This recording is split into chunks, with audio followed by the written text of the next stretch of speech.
தாலுகா அலுவலகத்தில் இரண்டாவது நாளாக ஜமாபந்தி நடைபெற்றது. பொதுமக்கள் மனு கொடுக்க பல மணி நேரம் நின்றபடி காத்திருந்தனர். பாபநாசம் தாலுகா அலுவலகத்தில் வருவாய்த்துறை சார்பில் ஜமாபந்தி 13ஆம் தேதி தொடங்கி 25ஆம் தேதி வரை நடைபெற உள்ளது.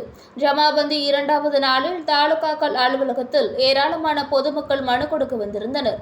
தாலுகா அலுவலகத்தில் பொதுமக்களுக்கு குடிநீர் மற்றும் போதுமான இருக்கை வசதி உள்பட அடிப்படை வசதிகள் எதுவும் வருவாய்த்துறை சார்பில் செய்யாததால் பொதுமக்கள் தங்கள் கோரிக்கை மனுக்களை கொடுக்க பல மணி நேரம் நின்றபடி காத்திருந்தனர்.